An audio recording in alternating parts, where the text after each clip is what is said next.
justamente en temas de mecánica cuántica, física del proceso de coherencia, dinámica de sistemas cuánticos abiertos, información cuántica, etc. O sea, se dedica, que se ha dedicado especialmente a la transición entre el mundo cuántico y el clásico, ha realizado aportes fundamentales en la computación cuántica y además de su tarea académica, de su profesor titular de la UBA, investigador superior del CONICET, ha tenido también cargos de gestión durante el último gobierno en el Ministerio de Ciencia y Tecnología. Les voy a hablar un poco sobre lo que pasó a finales de esa etapa en el Ministerio de Ciencia y Tecnología, de proyectos que se iniciaron y se contaron, ya sabemos por qué.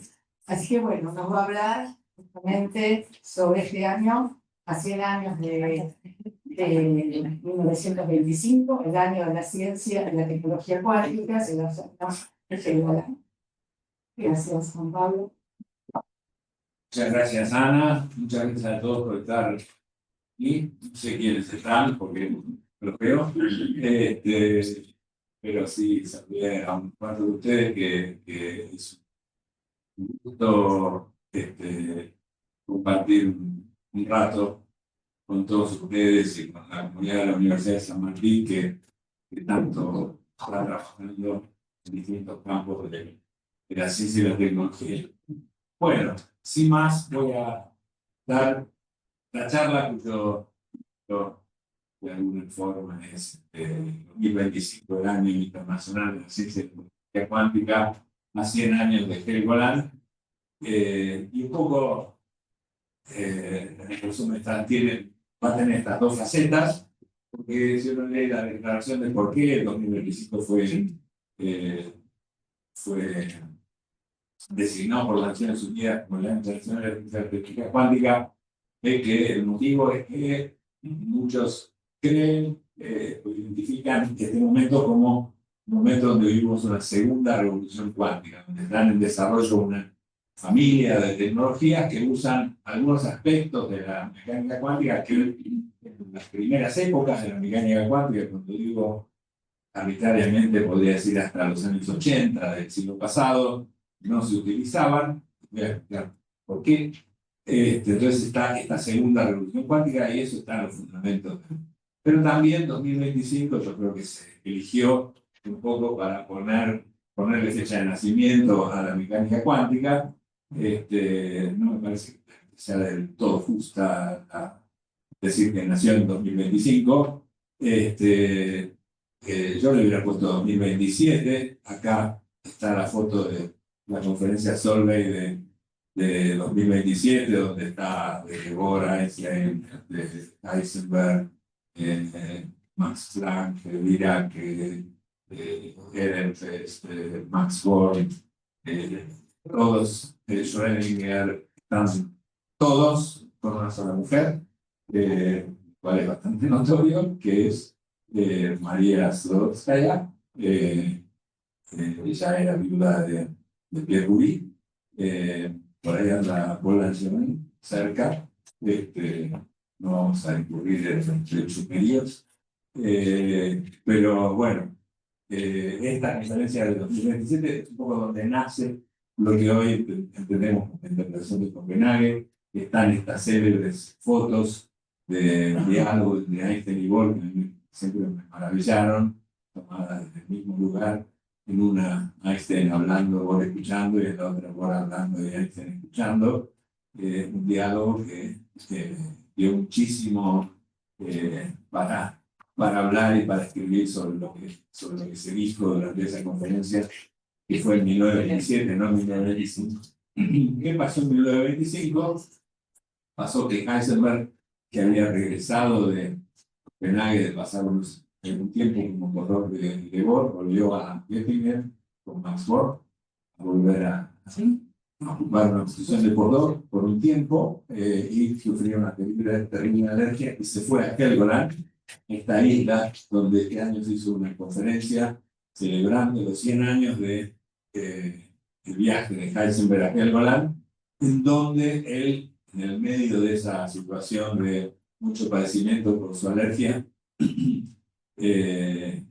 cuenta en un libro que yo me acuerdo haberle leído cuando era estudiante de la facultad, en la biblioteca del Pabellón 1, que el Pabellón 1 tiene una biblioteca ahí abajo, y él dice de Heisenberg que es cuántica, sí, es de divulgación, y cuenta su experiencia de pensar en las idea de construir una teoría en donde solamente hubiera magnitudes observables y probabilidades de transición entre estados, y no se usara, ni se pensara, ni se diera lugar a la posibilidad de pensar en esta idea que surgía inicialmente del átomo de Bohr, en donde tenemos los electrones y saltos cuánticos, y bueno, saltos cuánticos, qué trayectoria sigue el electrón cuando va de uno hasta otro, ese tipo de cosas son preguntas más metafísicas. Para Heisenberg quería hacer una formulación radicalmente diferente y fue la formulación matricial, aunque al principio no se dio cuenta, después aparentemente en su interacción con Jordan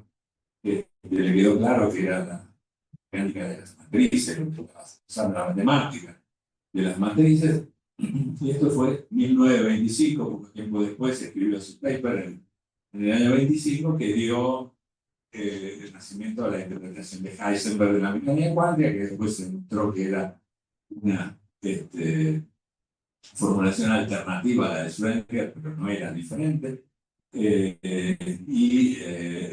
Este centenario de Helgoland es lo que, si quieren, se celebra hoy. Así que el 2025 tiene un poco de pasado de este centenario de la mecánica cuántica, un poco de presente esta revolución cuántica y algo de perspectiva de futuro, de hacia dónde va esta nueva mecánica cuántica, entre comillas, muy entre comillas, podemos saber que tanto de número tiene. Entonces, esta charla va a contar un poco de esas tres cosas. Hay un poco de cholulismo de Helgoland, que fue una reunión súper interesante donde había un montón de premios Nobel y algunos cuadros de copa, digamos, no sé si cuadros de copa, siete de basto, ¿no? Acá hay cuatro de copa, y dos que no. Ustedes pueden adivinar cuáles son los que sí, cuáles son los que no. Y yo está Rodrigo Cortiñas, que dio una charla propio Nobel hace una semana y poco en el departamento de física, que hoy trabaja en Google. Rodrigo está destinado a no ser cuatro de copa en la física, hizo su doctorado en el grupo de Serge Carros en el Collège de France y se fue como postdoc a trabajar en circuitos superconductores con Michel de Borel.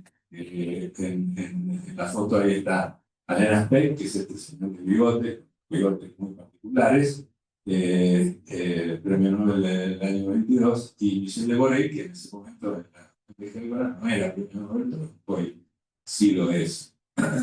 Y que Aspect creo que va a venir el año que viene, estoy seguro que va a venir a la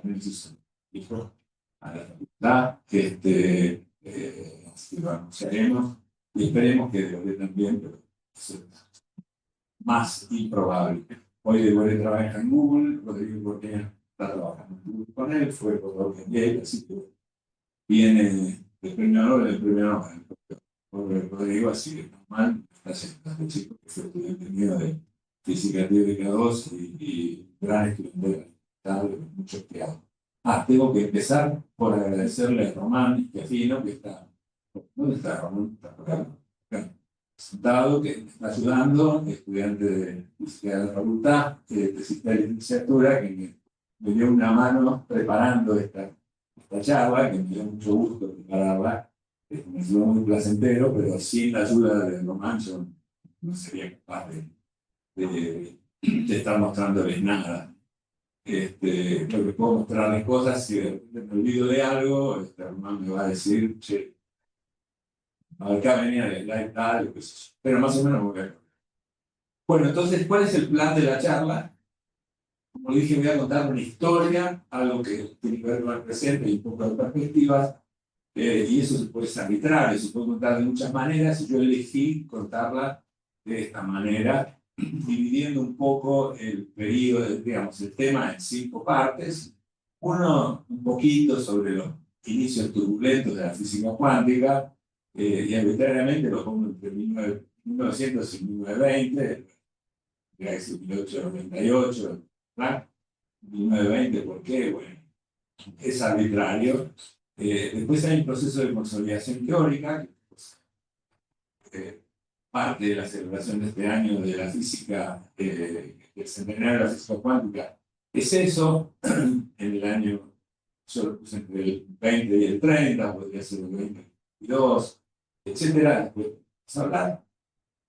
Paralelamente, se vino un proceso donde la vida cotidiana de la humanidad cambió a partir de los conocimientos que surgieron de entender el mundo microscópico a partir de la mecánica cuántica. Entonces, eso se llamó la primera revolución cuántica. Vamos a ver qué tipo de tecnologías fueron posibles gracias a la mecánica cuántica. Y después un cuarto punto, que es a partir de los años 80, esto digo, la primera revolución cuántica va desde el principio de la física cuántica hasta 80. En los años 80 hay un proceso de volver a pensar en la física cuántica de otra manera, en donde no se construye una nueva física cuántica, no es que haya algo nuevo, sino que se la toma mucho más en serio de lo que se lo había tomado en un sentido que voy a mencionar ahora. Y luego viene, sí, a partir de los años 1000, más o menos, lo que sería la segunda revolución cuántica basada en este repensar a partir de los años 80.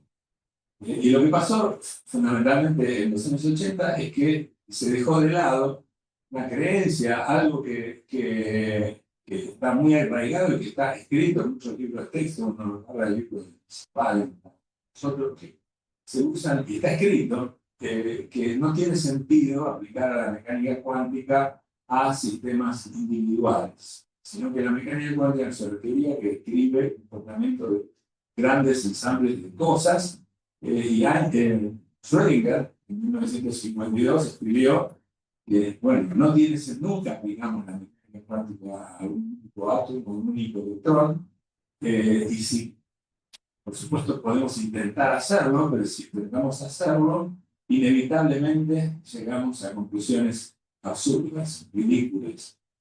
Aplicar la mecánica cuántica a sistemas individuales es como pensar que pueden criar ictiosaurios. Yo siempre digo que en esa época no podía imaginarse la existencia de Jurassic Park, porque, bueno, todavía no criamos ictiosaurios en zoológico, pero no sé si es tan posible.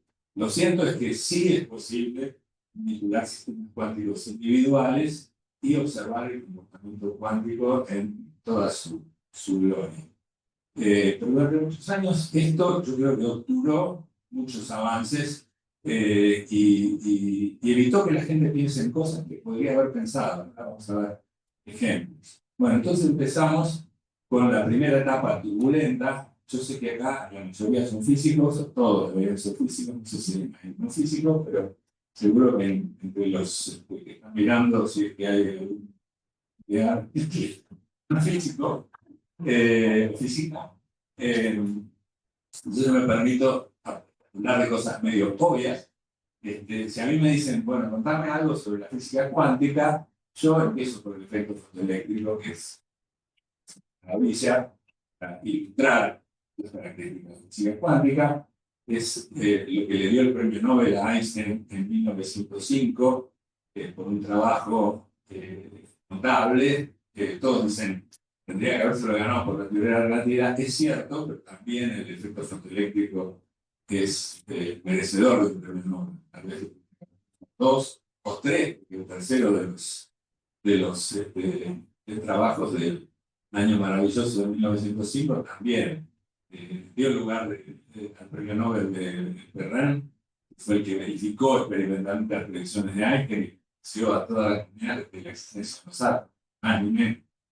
Pero bueno, lo que trataba de explicar Einstein, lo que explicó Einstein en el trabajo sobre el efecto fotoeléctrico, fue el proceso de conversión de energía luminosa en energía eléctrica. Cómo es que un haz de luz ilumina un metal y salen partículas cargadas que después se les puede hacer circular por un circuito. Y acá hay cosas muy misteriosas que no se entienden para nada desde el punto de vista de lo que uno intuye que es la energía de la luz, que si uno tiene una placa metálica con 5 o metales y lo ilumina con luz roja, digamos, durante mucho tiempo, luz muy intensa, nunca circula ninguna carga, nunca se arranca ninguna carga. Pero si la misma placa del mismo material la ilumina con luz corrida hacia el azul, hacia el violeta, enseguida empiezan a circular cargas instantáneamente, por más tenue que sea ese segundo haz, o sea, mucha menos intensidad, empiezan a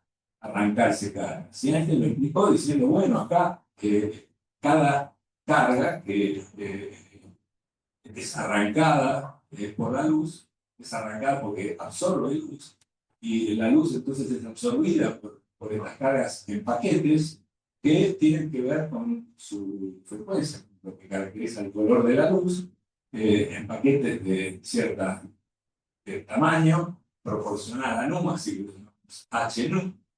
Parte de esa energía que se absorbe en las cargas, las gasta la carga en salir del material.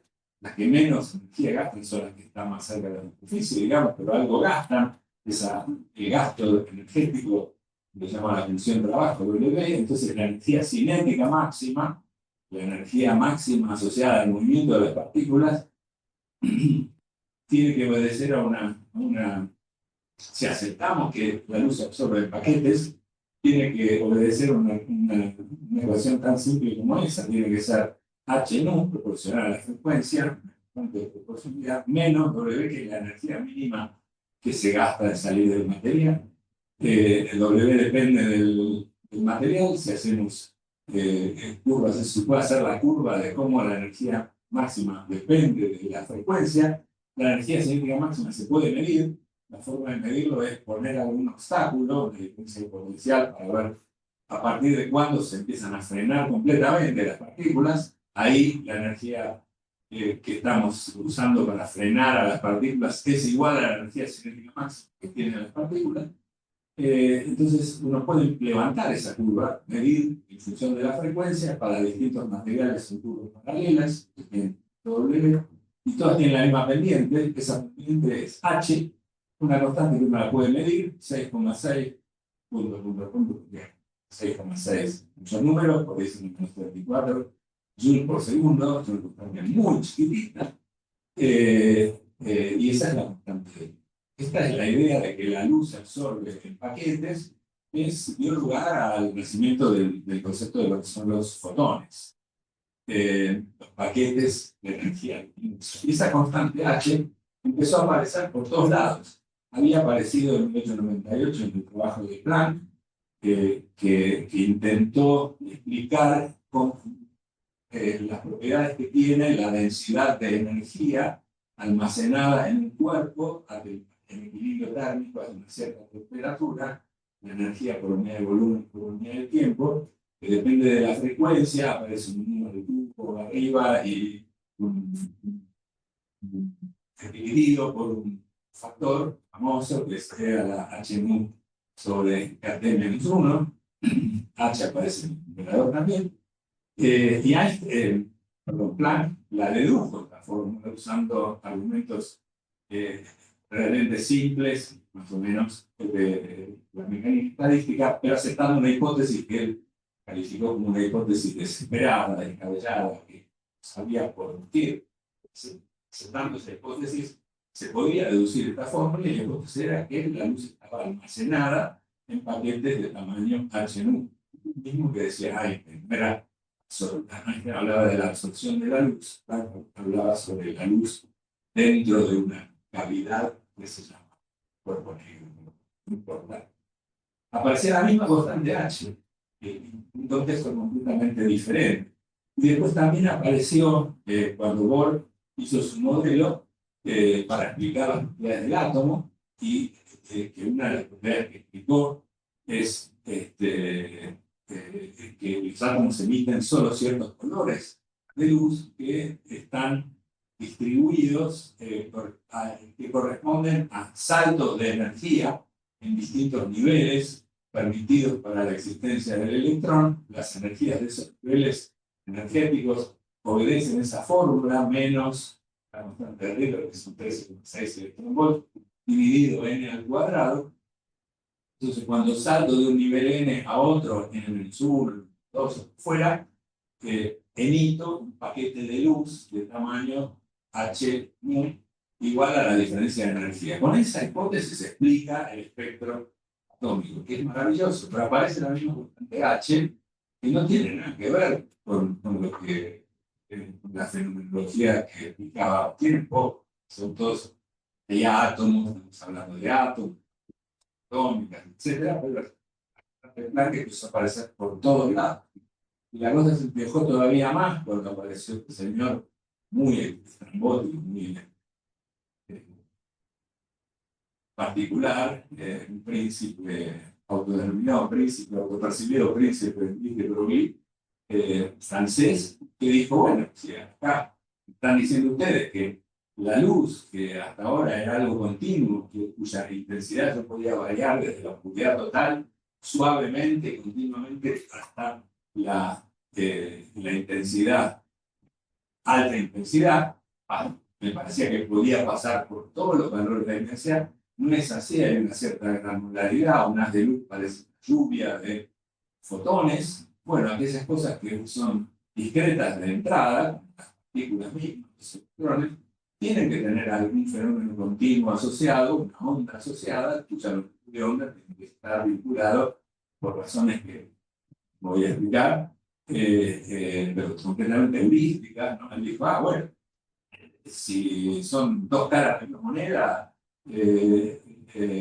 la longitud de onda asociada a las ondas de materia tiene que ser proporcional de nuevo a esta misma, h dividido 2pi por la masa potencial asociada a las partículas. Y estas ondas de materia se observaron poco tiempo después. Davidson y German se llevaron, ¿no?, en Estados Unidos. Fue el experimento hecho, creo que en Colombia, no me acuerdo, que básicamente es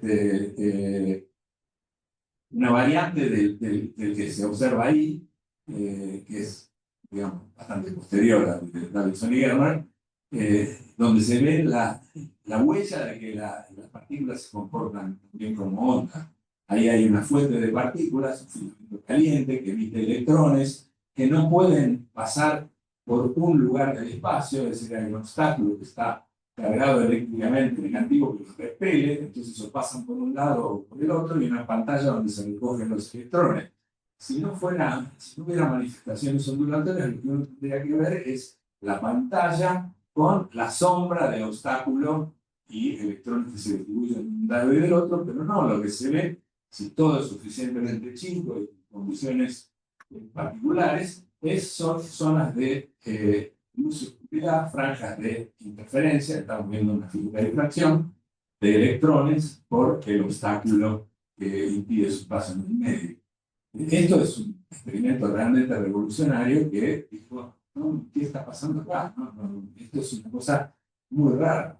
Había que hacer una nueva física. Y esta nueva física solo pudo ser hecha después de un cierto tiempo. Vamos a eso. Entonces, la etapa de la consolidación teórica es una etapa en donde se tomaron las reglas, digamos, las leyes, como cuando se construye toda teoría física, ¿no?, como cuando se construye la teoría de Newton, ¿no? Se toman las leyes fenomenológicas que surgen en el periodo turbulento previo, como por ejemplo las que están listadas acá, esta idea de que lo continuo parece discreto, que la luz es una lucha de fotones, de partículas, ¿no?, y lo continuo parece discreto. La palabra cuántica está referida a la discretitud.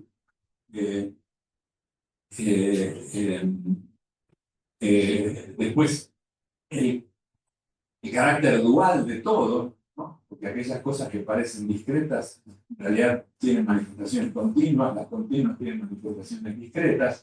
Hay una dualidad, onda-partícula, las cosas se portan de manera igual. Digo, las cosas es todo, los electrones, la luz, etc. a veces se manifiestan como ondas, como partículas, según cómo uno las observa. Si uno las detecta, se detecta en un lugar precisamente determinado del espacio. Hay un clic de un detector, por ejemplo, en la pantalla, llega a un punto de la pantalla un electrón, pero cuando se van acumulando, es como que los electrones saben que hay zonas donde no tienen que llegar, y no se entiende por qué. Bueno, ahí está el comportamiento ondulatorio. Entonces, hay un comportamiento dual, una partícula. El tercero de estas leyes fenomenológicas que se fueron acumulando durante los primeros 20 y pico de años de vida de la mecánica cuántica es que el hecho de observar es algo que inherentemente implica una interacción entre el sistema que está siendo observado y algún aparato que está manejado por algún observador, y que ese proceso de observación nunca puede ser no. Esto es una gran revolución de la ciencia, que la observación no es un acto inocuo, era algo que no era aceptado en el mundo precuántico. La idea de qué es lo que tiene que hacer un científico cuando llega a su laboratorio es caracterizar el estado de cosas, midiendo todo lo que se puede medir, es decir, midiendo todas las propiedades de todos los objetos que llenan su laboratorio, y el acto de medición es más bien un acto de revelación. Va y se fija cuál es la posición de cada cosa, que es la que tenía antes de que yo vaya y mire, seguro. Y si mido antes otra cosa, puedo hacerlo de manera tal de no modificar la posición de lo que medí. Bueno, también dentro de la ley fenomenológica está que no se puede medir todo al mismo tiempo. Es decir, que hay alguna ley que nos dice que no todas las propiedades de los sistemas pueden ser observadas al mismo tiempo. Y esto se pone de manifiesto en la cuarta y la quinta de las leyes fenomenológicas que surgieron de la etapa turbulenta, que es el principio de complementariedad formulado por Bohr de la manera más agresiva al sentido común que yo lo puedo pensar. Es decir, que si yo preparo un sistema de modo tal que existe una propiedad, la O1, una propiedad cualquiera, que si yo la mido, siempre toma su mismo valor. ¿Qué quiere decir esto?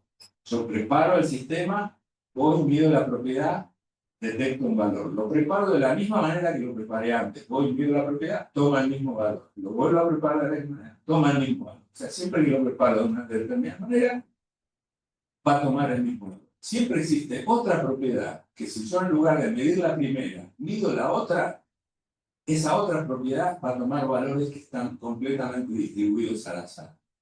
Es decir, yo preparo el sistema de manera tal que si midiera la primera propiedad, seguro que tendría el valor que ya medí un montón de veces, pero si mido otra, voy a empezar a obtener resultados completamente al azar. Eso es algo intrínseco de la naturaleza. La mecánica cuántica nos habla de la existencia de una fuente de aleatoriedad que es inherente al universo, que está con las leyes de la naturaleza, que viene, que está ahí, que no sabemos por qué, pero está ahí. El ejemplo más conocido de propiedades complementarias son la posición y el momento particular, que son cosas que son variables continuas, con todos los valores reales. No se puede determinar con absoluta precisión porque requeriría precisión infinita, etc.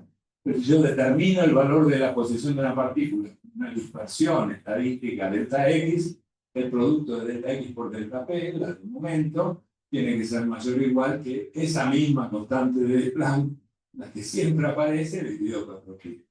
Esas son las famosísimas relaciones de incertidumbre de Heisenberg, que Heisenberg dedujo un poco después de 1925, y que podría haber producido un poco. Pero bueno, esas son propiedades, son leyes fenomenológicas, son fundamentales para la física cuántica, y que tienen una característica principal. Todas las personas que no son físicos o físicas que están viendo esta charla, más o menos entienden lo que quise decir yo. No, son raras, son cosas raras que yo siempre digo, lamentablemente mis tías fallecieron, pero yo se las expliqué a mi tía Sara en su momento, y me decía, ay, qué interesante, qué cosas que estás estudiando, qué va. ¿Por qué? Porque se pueden explicar en lenguaje sencillo, en lenguaje cotidiano, lenguaje no técnico, ¿no? Si bien dualidad, onda, partícula, comunicación onda, uno ve las olas en el mar, todos los hemos visto, bueno, todas estas leyes fenomenológicas se expresan en lenguaje cotidiano, no técnico. Lamentablemente, la mecánica cuántica no son estas leyes fenomenológicas. Y hasta el día de hoy no hay una forma de, valga la redundancia, formular o presentar a la mecánica cuántica sin recurrir a un lenguaje técnico. La mecánica cuántica, de verdad, es una teoría de la cual se deducen estas leyes fenomenológicas, algunas como consecuencias triviales, absolutamente triviales, de la matemática de fondo. Yo cuando deduzco en el curso de física teórica de la desigualdad de Heisenberg, a partir de algo que se llama la desigualdad de Schwarz, que va en cualquier espacio vectorial con un producto interno como debe ser, todo el mundo dice, ah, pero era esto, la desigualdad de Heisenberg. Sí. El postulado número 1 de la mecánica cuántica dice que el estado de cualquier sistema físico debe ser descrito por un vector en un espacio vectorial complejo con un producto interno hermitiano que tiene la estructura de un espacio de giro. Mi tía Sara se va inmediatamente. No se, ya está, se fue para siempre, pobrecita. Pero se termina la conversación con cualquier grupo de amigos que a uno le pregunte qué es la física cuántica. Y se terminó. Y si sigo con el postulado número 2, que son los observables, número 3, cuál es la probabilidad de medir, cuáles son los valores posibles que se obtienen, cuál es la probabilidad, etcétera, etcétera, sin ir al tema del colapso de la moción de onda. Es imposible que otra persona que no sepa matemática avanzada entienda lo que es la mecánica cuántica. Esa es la realidad. Lo único que yo voy a decir entonces de la mecánica cuántica es esto, está acá. No voy a avanzar más allá del postulado número 1 porque si no, perdería. Esta no es una charla pensada para físicos especialistas en física cuántica, sino para, digamos, científicos que tienen ganas de escuchar algo sobre física cuántica. Entonces, el hecho de que el espacio de los estados posibles de un sistema físico es un espacio vectorial, me dice que los estados son vectores, son flechas.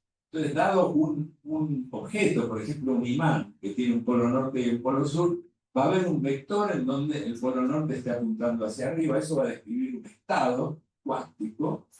Otro en donde el polo norte está apuntando hacia abajo. Y después habrá otro que será la suma de esos dos, ¿no? En ese estado, ¿para dónde apunta el polo norte? No apunta ni para arriba ni para abajo. Los físicos, si queremos ser rigurosos, en ese estado el polo norte apunta para arriba y para abajo al mismo tiempo, no o para abajo al mismo tiempo. El o es una palabra que implica, es una cosa o la otra y no sabemos cuál es, ¿no? Es una o asociada a la ignorancia, y no es eso. Si la mecánica cuántica la pudiéramos aplicar para sistemas arbitrariamente largos, grandes, y esto es una de las paradojas que inventó Schrödinger para ver qué absurdo sería aplicarla para sistemas suficientemente grandes, habría un estado cuántico, un vector que describe al gato vivo, a un objeto grande en un cierto estado, un gato vivo, otro que describe a un gato muerto y otro que describe a la suma de esos dos, en donde el gato está vivo y muerto a la vez. No es que está o vivo o está muerto. Entonces, la mecánica cuántica es una teoría muy rara que obedece a este principio, que es el principio de superposición. La suma de estados es un estado. Entonces, hay estados que son muy raros. Hay estados que no son raros, pero hay otros que sí. Vamos a ver más ejemplos. Bueno, entonces no voy a hablar de los 6 postulados de la mecánica cuántica, porque son 6. Solo di uno, que ya dije que es incomprensible.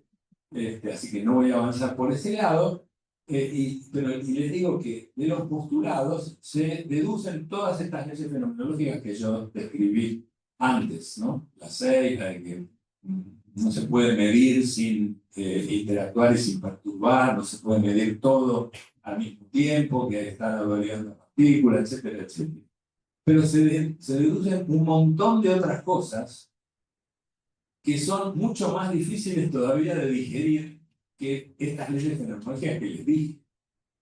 Ese montón de otras cosas, por ejemplo, yo quiero ser provocador con esto y si no les gusta, respondan, o pregunten, o interrumpan, lo que quieran.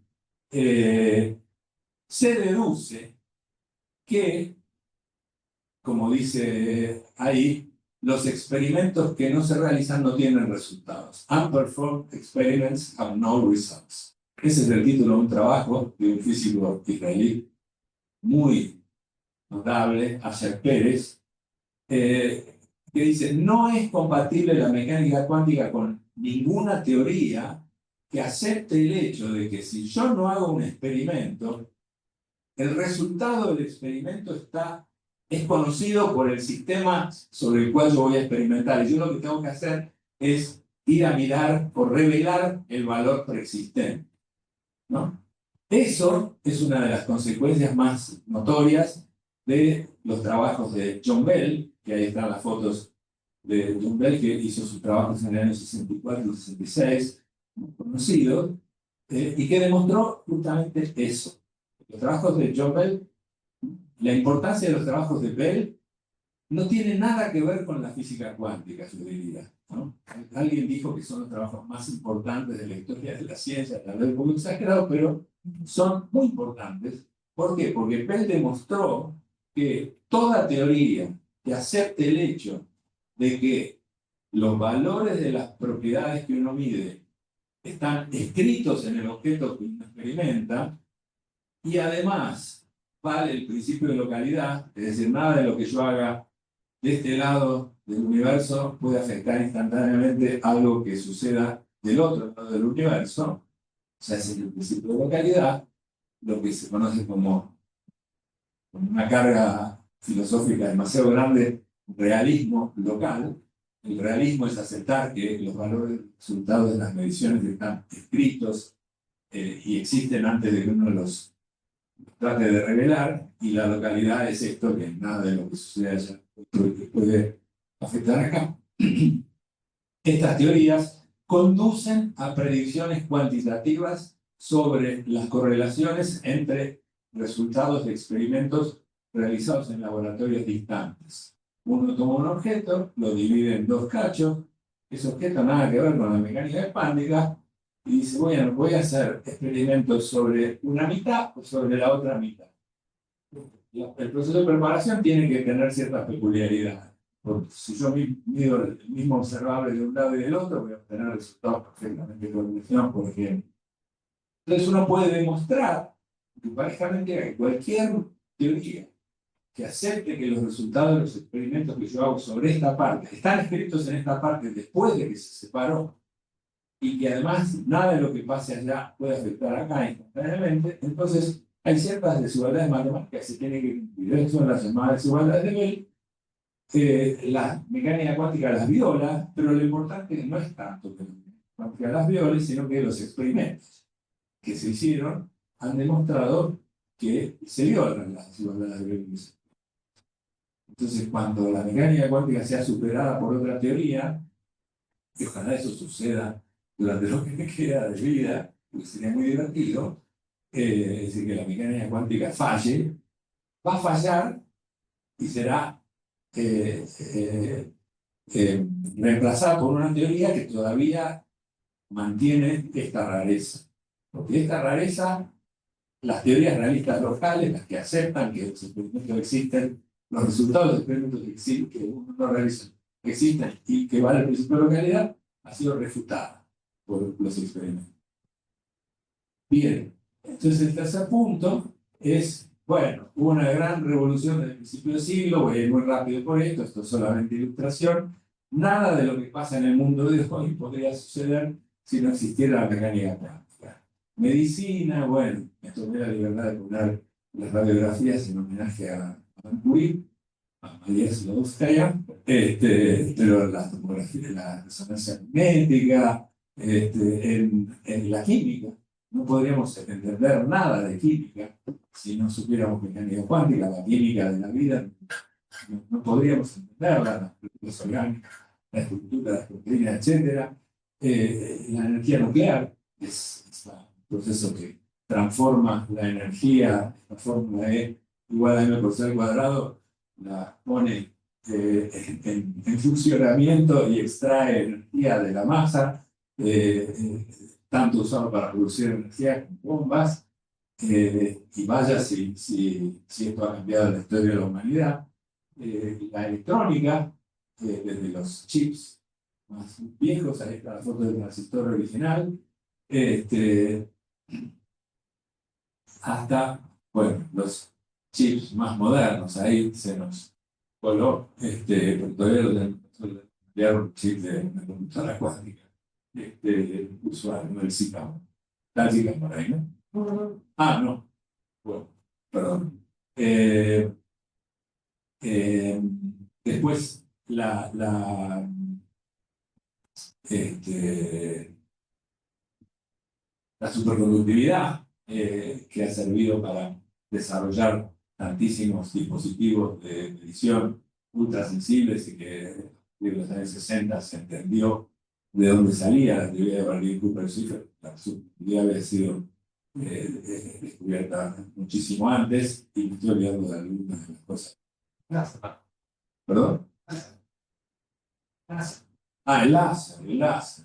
El láser es una de las cosas más notables que ha sucedido. Entre paréntesis, Serge Haroche, el premio Nobel de Física 2012, va a estar dando una charla sobre el láser en la ciencia y tecnologías cuánticas el jueves 20 de noviembre en la facultad de aula magna del pabellón 1 de la Facultad de Ciencias Exactas a las 16 horas. Están todos invitados, todos y todas, y creo que va a ser un lujo. Siempre la charla es buenísima, y vale la pena escuchar.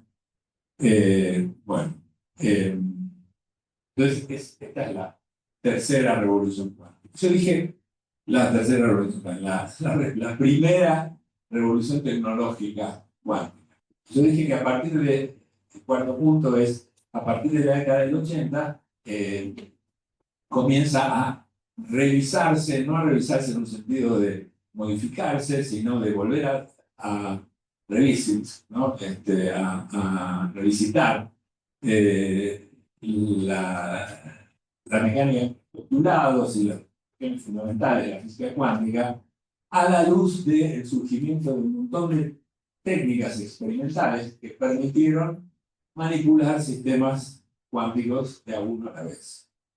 Átomos individuales, fotones individuales, y además construir y preparar átomos artificiales, o sea, sistemas artificiales que tienen las propiedades que tienen los átomos, estos espectros discretos, etcétera, etcétera. Es decir, se abandonó esta concepción de Schrödinger de que es absurdo hacerlo y bien, hay que hacerlo. Uno de los primeros dispositivos que se usó para hacerlo son las trampas de iones. Christian les debe haber hablado de Christian Spiegel de trampas de iones. Por ahí hay una trampa de iones del IAF, del Laboratorio de Iones y Átomos Fríos, pero las imágenes que me muestran son del IAF. El que desarrolló la trampa de iones es un dispositivo electromagnético que permite poner una carga, un átomo ionizado, en un lugar del espacio y mantenerlo durante un tiempo muy prolongado. Fue Wolfgang Paul, que está con su premio Nobel del año 89, y a partir de los trabajos de él comenzaron a hacerse este tipo de experimentos en donde se pusieron de manifiesto por primera vez lo que se conoce como los saltos cuánticos. Los saltos cuánticos se hablaba desde el principio de la mecánica cuántica, pero básicamente si uno tiene un átomo, por ejemplo calcio, que tiene el electrón, ciertos niveles internos, tiene un nivel A, uno B y uno C, digo A, B y C para no poner 2S, B, medio, 2S medio, 2B, 3 medio, no. Dejémoslo A, B y C. Entonces el B, el que está arriba, decae fundamentalmente en el A, el decaimiento del B hacia el C la constante de decaimiento es muy chiquitita. Entonces, si uno pone un láser que está sintonizado con la energía como para llevar a las partículas de A hacia B, lo que ve es el de que las partículas van de A hacia B, decaen emitiendo un fotón, vuelven a B, decaen emitiendo otro fotón y uno ve la fluorescencia. Esa es la señal que se ve la señal de fluorescencia. Pero si uno prende otro láser más tenue, sintonizaba la transición entre B y C, o sea, el H nunc, ¿no? La frecuencia de ese láser es igual a la diferencia de la energía entre B y C. Entonces lo que pasa es lo que se ve ahí en la animación, que no es una animación, es un experimento de 4 iones hecho en Imperial College, no sé bien iones de qué son, creo que son de calcio, pero estoy seguro. Entonces lo que se ve son que esas cargas, la fluorescencia de repente se interrumpe, ¿no? Porque ¿qué es lo que pasa? El electrón pasa de A hacia B, de pronto el láser lo lleva a C, y en C se queda un rato largo hasta que de nuevo vuelve a B y de B pasa a A. Esto lo hace un átomo individual, es un solo átomo. Entonces hay que aplicar la mecánica cuántica, tal como la aprendimos, para un átomo solo.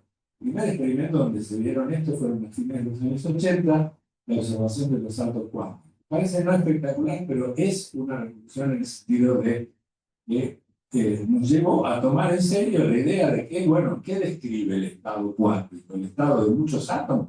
No, describe el estado de una. Si uno hace este experimento con muchos átomos, por ejemplo, una lámpara de sodio, lo que ve es una línea, ¿no? Ve fluorescencia todo el tiempo, y tal vez la altura de esa línea depende de si está prendido o está apagado el segundo láser. Pero uno ve una línea, un experimento espectroscópico no es capaz de hacer esto. Ellos hacen muchas cosas. Bueno, una foto no podía dejar de mostrar una foto del tipo de cosas que hoy se pueden hacer como átomos artificiales. Los átomos artificiales, este es un plasmón, es un átomo artificial hecho de material superconductor, es una, ven, lo que me dijeron que hay ahí, bueno, no me he mentido, díganme, creo que no, es un cablecito que si miran con mucho detenimiento, en el medio hay como una estructura.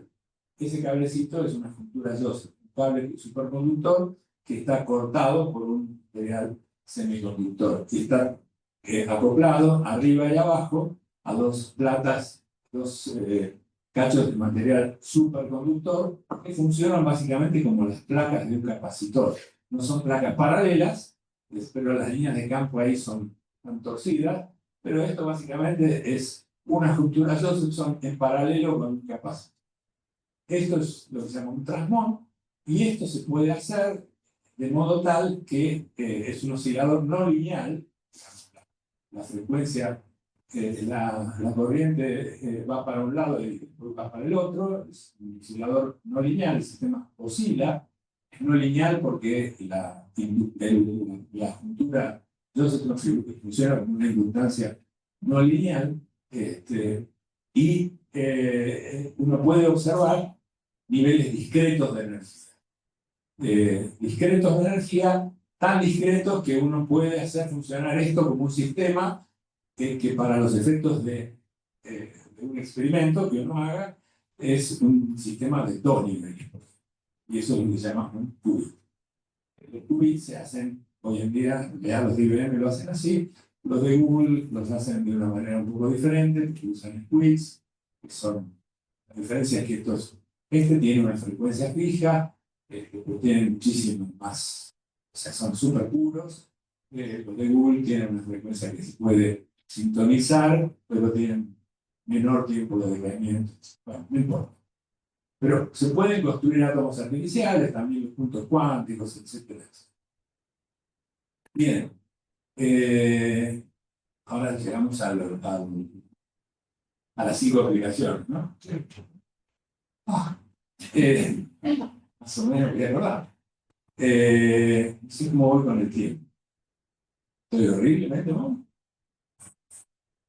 Más o menos. Me voy a pasar un poquito. No mucho. Entonces, ¿qué pasó a partir de los años 80 cuando se empezó a repensar la mecánica cuántica a la luz de esta idea de que no, de que sí podemos aplicarlo a sistemas individuales? Se empezaron a desarrollar tecnologías, ideas que llevaron a propuestas que primero parecían ciencia ficción y después se dieron cuenta que no, que se podían realizar si uno podía mandar fotones de a uno de un lugar a otro, si uno podía distribuir partículas entrelazadas de un lugar a otro, si uno podía controlar la evolución total de las cosas con mucha precisión, etcétera, etcétera. Vamos a ver 5, muy rápido, aplicaciones de este tipo. La primera es la más simple de todas, que es la distribución cuántica de claves, más llamada criptografía cuántica, que fue desarrollada en los años 80 por Bennett, Brazar, Gisner, etc. El protocolo más conocido es el B84. Ya deben haber escuchado hablar, si está Richie por ahí, perdón, para ver una foto de él. La segunda es la manipulación del entrelazamiento o el pensar en el entrelazamiento como un recurso físico. ¿Qué podemos hacer si logramos entrelazar cosas que están separadas y de a un par a la vez? Ahora voy a ser un poco más preciso. La tercera es la computación cuántica. ¿Qué tipo de computadoras podríamos construir si pudiéramos controlar sistemas cuánticos individuales, escribir información en cada uno de ellos y controlar la interacción entre todos ellos? ¿Qué tipo de sistemas de medición podríamos hacer? Metrología cuántica. Y por último, ¿qué tipo de aspectos fundamentales de la física cuántica podríamos analizar? Y se han analizado con estas tecnologías y mirada hacia el futuro. Bueno, ciencia y tecnología cuántica en Argentina, de la que son sistemas cuánticos individuales, existe de hace mucho tiempo. O sea, hay una comunidad que yo creo que es bastante madura. Y yo acá quiero mencionar algo que hicimos en la época que estábamos yo estaba en el Ministerio de Mauro, en la primera persona escolar, no soy un rey, pero que se hizo desde el Ministerio de Ciencia y Tecnología, que fue un relevamiento de las capacidades de ciencia y tecnología cuántica en la Argentina, pensando en ciencia y tecnología cuántica de esta segunda generación, ¿no? Sin ánimo de que es difícil distinguir a veces si primero o segundo, y que nadie tiene que sentir ofendido ni marginado de qué sé yo, aunque es medio inevitable que eso de alguna u otra manera viene sucediendo. Se convocó a un panel de expertos, un panel interinstitucional. Hubo 4 instituciones del sistema de ciencia y técnica que designaron representantes institucionales, que fueron la CONEA, la Energía Atómica, el INTI, Instituto de Tecnología Industrial, CITEDEF, el Laboratorio de Ciencia y Tecnología para la Defensa, el Ministerio de Defensa, y el CONICET. Y después el ministerio convocó, estas 4 instituciones, dijeron: fulano, mengano, sultano son nuestros representantes, suplente y titular y suplente. Después el ministerio designó los 8 expertos adicionales. Se hizo, ahí están los números de resoluciones, la aprobación de la creación del programa de apoyo a la ciencia y la tecnología cuántica, que coordinó en especial Marco Saraceno, con la ayuda de Carlos Balseiro, en algunas de las instancias de este trabajo. Se hizo un estudio, se aprobó una hoja de ruta, que se aprobó por resolución ministerial, y en función de las sugerencias que se hacían en esta comisión, se aprobaron 2 medidas concretas, que fueron 2 convocatorias a proyectos. Una para fortalecimiento de laboratorios ya existentes. Se presentaron 15 propuestas, había dinero para apoyar 7, se hizo un panel internacional, todos miembros internacionales, que yo podría nombrarlos a todos, me daría mucho orgullo hacerlo, pero no lo voy a hacer. Estuvo coordinado por Luis Davidovich, físico conocido brasilero, y propuso financiar 6 proyectos. No había dinero para 7, propuso financiar 6. Y después una ventanilla abierta para recibir propuestas de creación de nuevos laboratorios de hasta $1.200.000. La anterior era de hasta $500.000.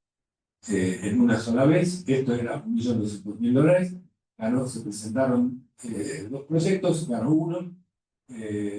No había límite en ese caso, pero el comité propuso uno de una persona que es profesora en la Universidad de Oxford, que quería volver y quisiera volver, no ahora. Pero postuló, ganó, resultó ministerial asignando los fondos, etc. A partir de todo esto se terminó de evaluar y de aprobar en septiembre de 2023. No se llegó a ejecutar nada, se emitieron las órdenes de pago, se aprobaron, estaban en tesorería para el pago, y el gobierno entrante las retiró de tesorería y los fondos pasaron al Tesoro Nacional porque no hay plata. Esto sucedió, esto es algo que es desconocido para muchísima gente. Yo quiero dejar de mencionarlo. Ahí están los números, esto es público, los números absolutamente públicos, que es desconocido hasta para las autoridades de la actual, las actuales autoridades de la Dirección Física Argentina. Si no fuera desconocido, vengan y me hago cargo de lo que digo. Bueno, voy a ir muy rápido por las 5 tecnologías o 5 puntos, que no son todas tecnologías, ¿no? Sobre todo los últimos. Pero el primero, por ejemplo, que es la distribución cuántica de claves. ¿De qué la va esto?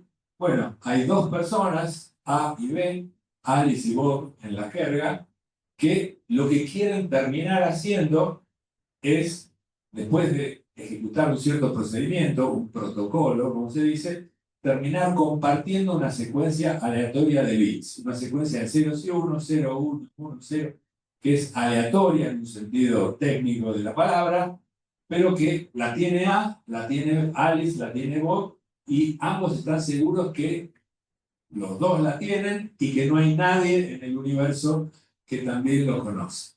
Si ellos tienen eso, tienen un recurso que es absolutamente invalorable para transmitir información.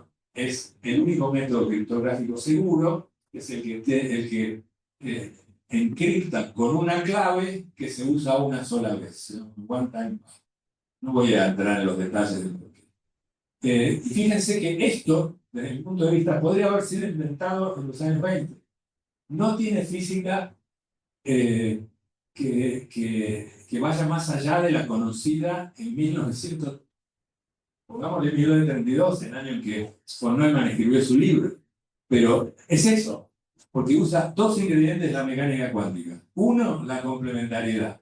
¿Por qué? Porque Alice lo que va a hacer es tomar un sistema de 2 niveles, digamos, y va a agarrar 2 observables complementarios, o 1 y o 2. Son complementarios en el sentido de que si o uno toma el valor más 1 o menos 1, digamos, pues 2 niveles, hay más 1 y menos 1, pero si uno toma el valor más 1 y yo mido O2, obtengo o un más 1 y menos 1 con probabilidad 1/2 en ambos casos. Y lo mismo si preparo el otro valor de O1, y lo mismo si preparo un valor de O2 y mido O1, son complementarios.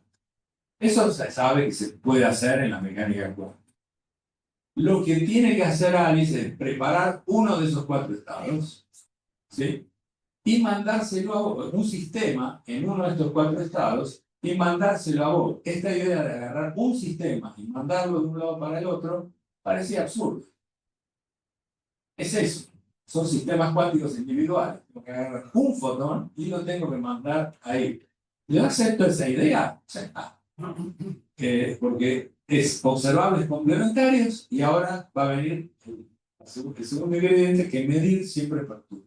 Entonces lo que tiene que hacer B es medir, elegir arbitrariamente si mide 1 o mide 2.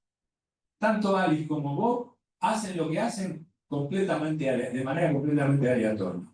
¿Qué quiere decir eso? Bueno, la aleatoriedad en realidad no existe, tiran una moneda o hacen lo que pueden o se fijan si desde ese lugar del cielo Alice, si llega un rayo cósmico, pega de un lado de una pantalla, eh, eligen algo y si pega de otro lado, eligen otra cosa y vos haces lo mismo quedando por otro lado del cielo. Bueno, creemos que esas cosas, ahí hay aleatoriedad.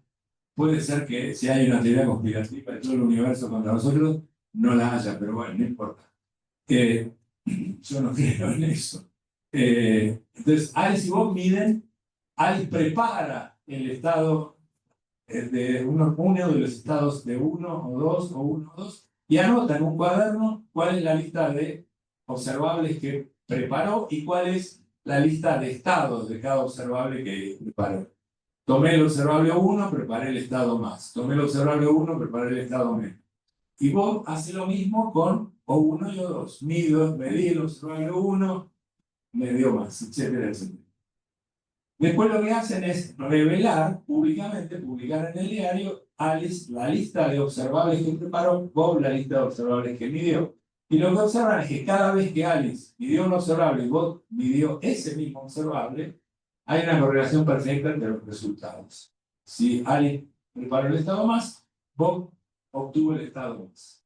Y ahí está la lista, la secuencia de bits aleatorios. Pero ¿cómo se pueden asegurar que es secreta? Bueno, si hubiera cualquier persona en el medio, lo único que puede hacer esa persona es medir o 1 o 2 de alguna manera y después mandarle el estado del sistema que midió en alguno de los estados. Uno puede demostrar que la presencia de cualquier espía, y se la llama por eavesdropper, siempre deja una huella, en el sentido de que altera las correlaciones perfectas que existen entre Alice y Bob si no hay nadie en el medio. Y entonces uno puede hacer el procedimiento tan seguro como uno quiera, la probabilidad de que haya un observable en el medio, alguien en el medio puede ser tan baja como uno quiera, revelando una fracción de la clave que se generó. Eso se llama destilar, hacer un proceso de decimación, por ejemplo, revelar 1 cada 10 de los estados, y de esa manera se dan cuenta si hay alguien en el medio o si el proceso es demasiado ruidoso. Para saber distinguir las dos cosas y listo. Esto podría haber sido inventado en los años 20, está claro. La única diferencia de por qué no fue inventado no era porque no les interesaba, porque la criptografía, estoy leyendo una biografía de Julio César, que usaba Julio César para escribirse con su hija. Era algo que siempre fue de interés. Pero esta idea de mandar un sistema de A hacia B individual cuántico parecía utópico. El segundo de las aplicaciones, entre comillas, tiene que ver con una propiedad de la cual no quería dejar de hablar, que es el entrelazamiento. Así como yo dije, si yo tengo un sistema cuántico que es una flecha, un spin, un imán, que tiene un polo norte y un polo sur. Hay un estado que es el polo norte del imán 1 está hacia arriba y el polo sur del imán 2 está hacia abajo. El polo norte del imán 2 está hacia abajo. Uno para arriba, el otro para abajo. Hay otro estado donde están al revés. El primer imán está hacia abajo, el segundo está hacia arriba. Pero así como están estos dos estados, tiene que haber otro que es la suma de los dos. Donde, bueno, hay un imán que está para arriba, otro imán que está para abajo, pero no está ni en el primero ni en el segundo. El primero y el segundo están para arriba y para abajo, los dos a la vez. Eso es lo que describe el estado entrelazado. ¿Que existe el entrelazamiento? Desde que existe la mecánica cuántica lo sabemos. Cualquiera que haya analizado cómo describir la molécula de hidrógeno, que tiene dos electrones, que tienen el spin, entonces están en un estado ciclete o están en un estado triplete. Este es uno de los estados tripletes, autoestado del spin total igual a 0 y la componente Z del spin total igual a 0. Bueno, ya sabemos que estos son cosas que están desde el nacimiento de la mecánica cuántica. Lo que no está desde el nacimiento de la mecánica cuántica es esta idea de que, bueno, a ver, tengo un sistema en un estado entrelazado. Vamos a agarrar la parte 1 y nos lo llevamos a un laboratorio. La parte 2 nos lo llevamos a otro laboratorio. Sobre la parte 1 vamos a hacer algo, sobre la parte 2 vamos a hacer otra cosa, y de pronto, ¿qué podemos hacer si hacemos eso? De nuevo, esto podría haber sido analizado en los años 20. El entrelazamiento, según Schrödinger, no es una propiedad más de la mecánica cuántica, sino que es aquella, bueno, después de lo que dijo de los sitios llaves, citar a Schrödinger, no sabemos si está a favor o en contra, pero en este caso estamos a favor. No es una propiedad más de la mecánica cuántica, el entrelazamiento, sino que es aquella que nos fuerza a abandonar completamente el pensamiento clásico. Es esta que pone de manifiesto que los unperformed experiments are no results. Pero bueno, sin ir a eso, el entrelazamiento distribuido, o sea, un sistema cuántico, un par de objetos cuánticos individuales, en el sentido que son dos, pero es un par individual, no hay infinitos pares, ¿no?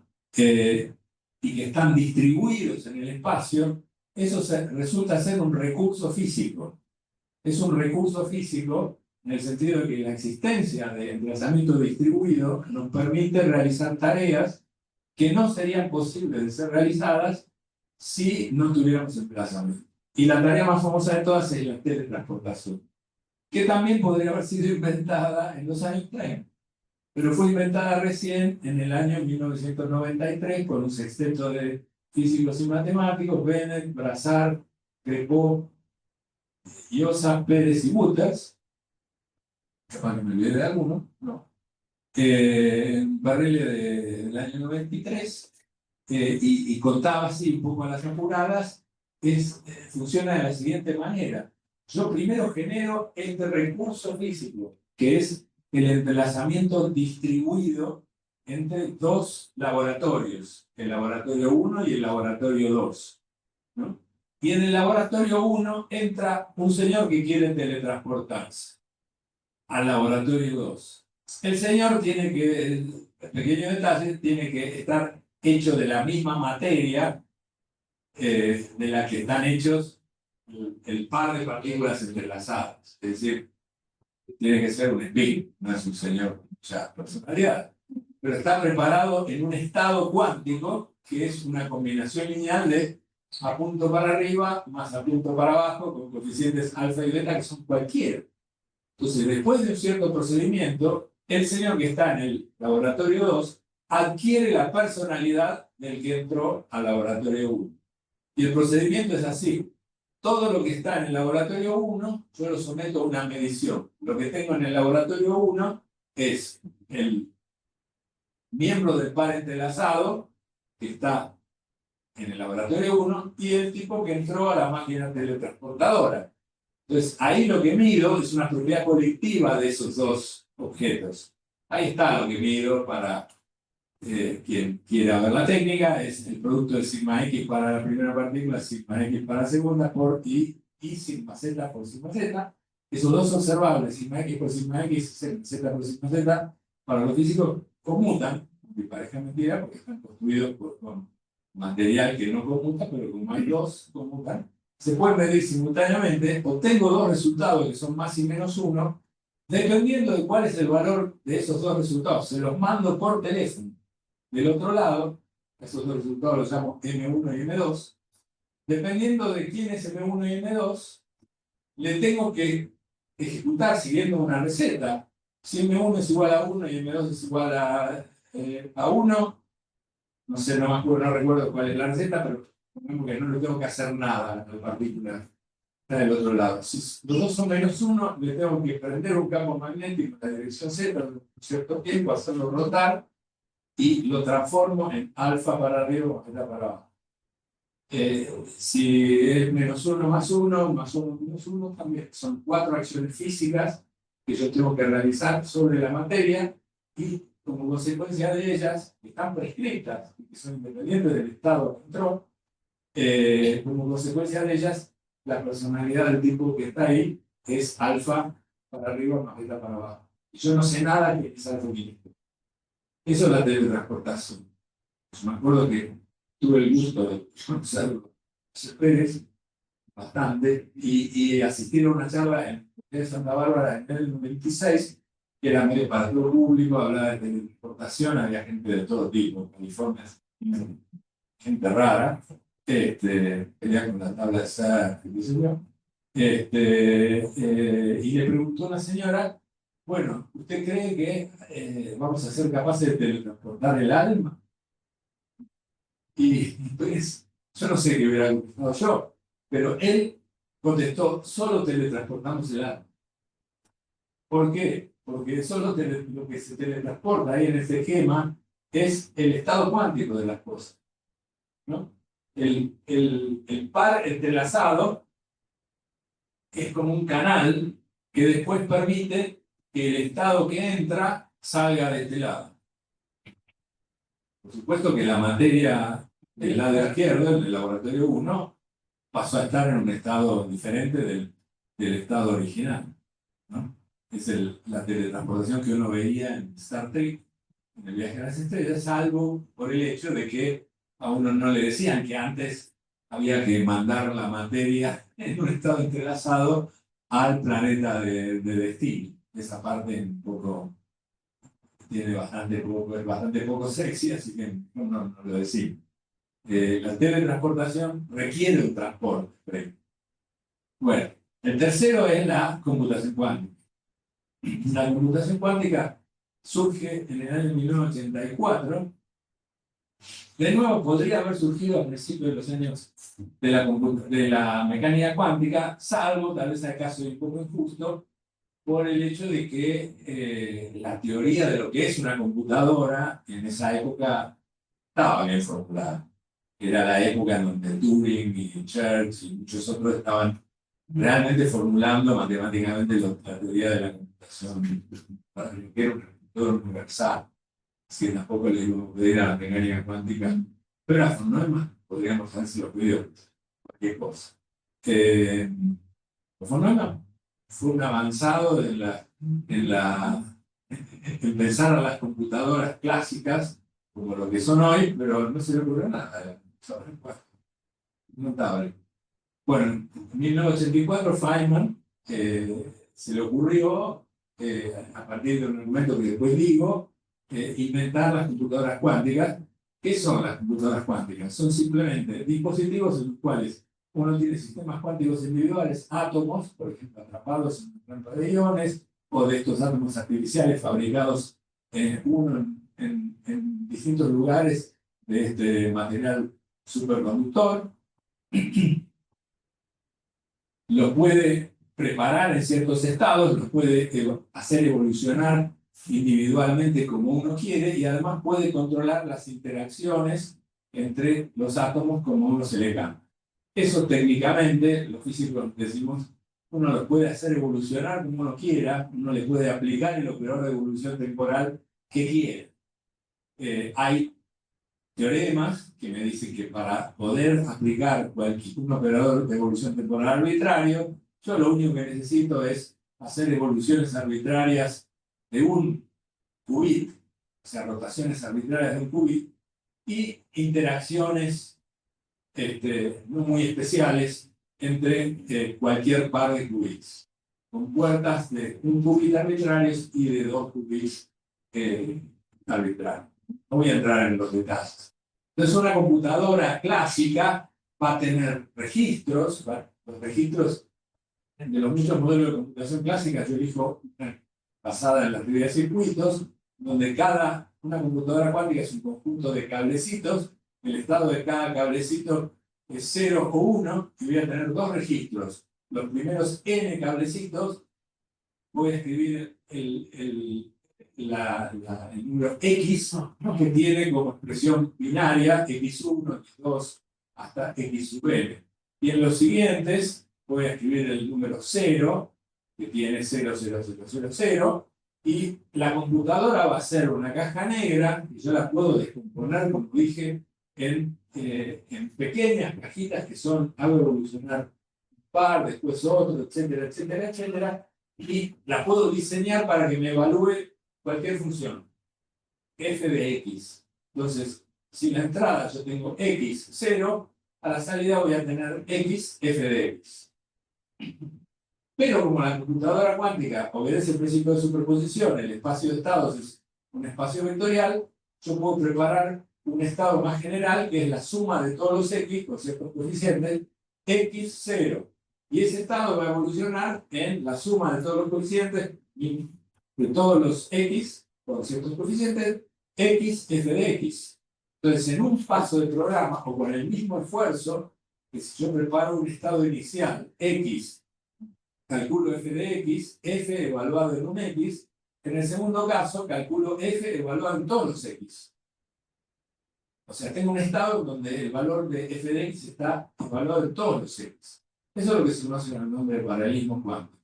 Es la versión mágica del paralelismo cuántico porque, en realidad, si yo después voy y mido, a ver, cuál es el estado del segundo registro, voy a obtener un cierto valor de x, de f de x, y en el primer registro voy a obtener aquellos x que me dan ese valor de f de x. Bueno, este tipo de sistema se puede ver que es simple usarlo para estudiar propiedades globales de f de x. Por ejemplo, periodicidad. ¿Es la función f de x periódica?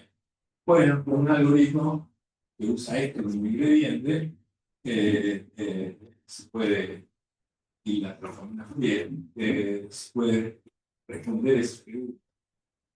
Y muchas otras.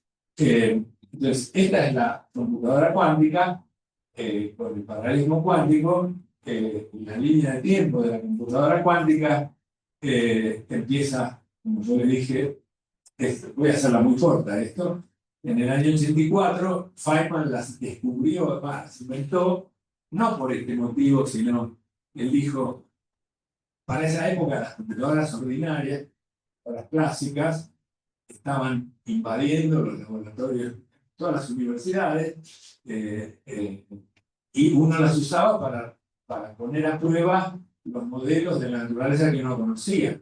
Entonces dice, yo quiero poner a prueba un modelo basado en la física cuántica que me describa qué va a pasar con n espines. ¿Puedo hacerlo en mi computadora? Y bueno, lo primero que se dio cuenta es que la simulación de un sistema cuántico en una computadora ordinaria es intrínsecamente ineficiente en el sentido que necesito un número 2 a la n sitios en la memoria y hacer evolucionar un vector de 2 a la n componentes complejas, lo cual requiere un trabajo exponencialmente grande en n. Y dice, esto es una porquería, nunca voy a poder usar una computadora ordinaria para poner a prueba un modelo que me diga, el hamiltoniano de tal cosa es este o de otro, porque no voy a poder predecir nada. Hay como una barrera epistemológica acá. Y él dijo, no, lo que pasa es que tengo que inventar una computadora que evolucione con las mismas leyes que yo quiero poner a prueba. Esas son las computadoras cuánticas. Inventó las computadoras así. Entre el año 94 y el 96, y el 94, las computadoras cuánticas siguieron vivas. Yo escuché hablar de la computación cuántica por primera vez en el año 90, a partir de un tipo con el que compartía la oficina, era postdoc, Seth Lloyd, y John Wheeler, que apareció alguna vez por ahí, y me pareció una cosa totalmente estrambótica.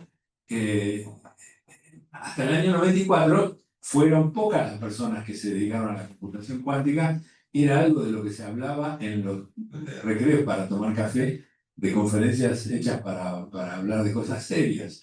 Entonces, fueron David Deutsch, Charlie Bennett, Richard Llosa, hay ciertos nombres de esa época que se acuñaron ejemplos de cosas que se podrían hacer con las computadoras cuánticas que no se pueden hacer con computadoras clásicas. El problema era que a nadie le importaba esas cosas. Bueno, hasta que vino Shor en el año 94, un matemático de Bell Labs, que dijo, si ustedes hacen una computadora cuántica, se puede factorizar, encontrar los factores primos de un número entero muy grande. Y eso es una revolución para la criptografía, para poder romper todos los códigos de encripción de clave pública que se usan para encriptar los mensajes secretos, las transferencias de el comercio electrónico, etc. Se usaban en ese momento. Entonces, a partir de ahí hubo un boom. Durante unos años, después siguió pensando que sí, muy lindo lo de short, pero esto nunca va a existir porque hay un problema que es la existencia del proceso de decoherencia. La mecánica, la computadora cuántica va a interactuar con el medio ambiente y necesita hacerlo porque uno tiene que programarla, entonces tiene que haber algún canal de ingreso de información y ese canal va a hacer que entre ruido. La computadora cuántica se va a hacer pomada y no va a servir para más, se va a transformar en una computadora clásica. Hasta que Shor inventó la técnica de lo que se llama corrección cuántica de errores, quantum error correction. O sea, nuevamente, este matemático, para no comenzar a lo físico, resolvió el problema.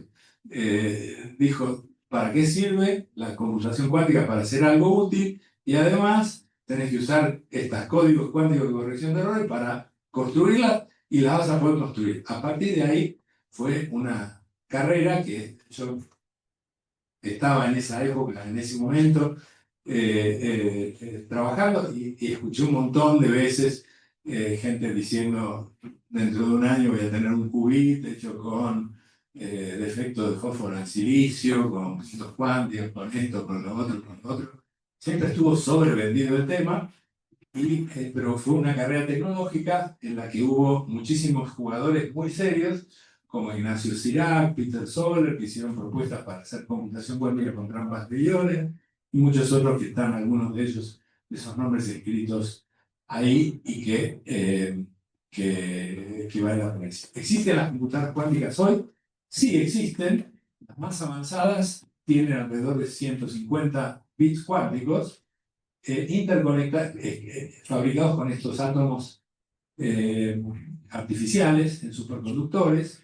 IBM y Google tienen un programa donde Google invierte no menos de 500 millones de dólares y yo calculo que alrededor de 1.000 millones de dólares en su centro de computación cuántica en California, en Santa Bárbara. Es ahí donde trabaja De Boret y donde trabaja Rodrigo. De Boret ahora es el director científico de Google, dirige toda la operación científica de Google. Rodrigo Cortiña, dije. Lamentablemente hay gente en la Argentina que está intentando que Argentina compre una computadora cuántica de estas, lo cual me parece una terrible barbaridad. Y aunque les parezca mentira, esto está sucediendo. En la última reunión de la AFA hubo una reunión donde se discutió sobre esto y hay gente que piensa que hay que hacerlo y yo creo que es crimen hacer esto. Es vender humo. En este momento no hay nada, en una de las charlas que se dieron en Helgoland, se dijo, hoy no hay nada económicamente útil que se pueda hacer con una de las computadoras cuánticas existentes. Para hacerlo, bueno, pueden pasar unos cuantos años. Investigar en qué es lo que podría hacerse, investigar en algoritmos cuánticos, interactuar con la gente que está en Google y en IBM para usar sus máquinas, eso sí se puede hacer y para eso no hace falta mucha plata. Lo que sí se puede hacer es apoyar a quienes hacen tecnologías cuánticas en la Argentina en sus distintas variantes. Hay una única persona, que es Leandro Tosi, que está en el Balseiro, que hace circuitos cuánticos superconductores por ahora, hasta que logremos convencerlo a Rodrigo de que venga. No creo que en los próximos años, pero tal vez en el futuro sí. Y esta es la realidad. Un poquito de historia como autobombo de computación cuántica en Argentina. En el año 1994 fue el algoritmo de Shor, junto con Roberto Perazo y César Miquel.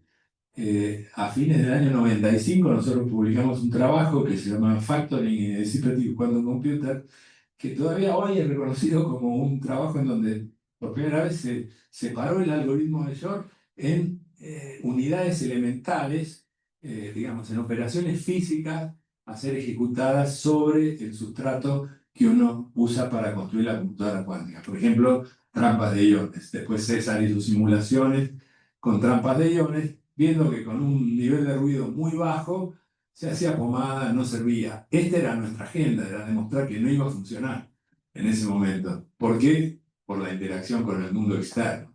Pero de pronto apareció Peter Shor con la teoría cuántica de corrección de errores y Marcos estaba ahí, ¿no? Con Roberto Perazo, y sacamos este trabajo con César Miguel, que es el código perfecto de 5 qubits, que hoy es un trabajo bastante reconocido en la literatura, que es el código, la manera más pequeña, más eficiente en la cual uno puede almacenar la información de modo tal que un bit de información cuántica uno lo codifica en el estado de 5 portadores físicos, de modo tal que el bit se vuelve invulnerable a un error que afecta a cualquiera de los portadores.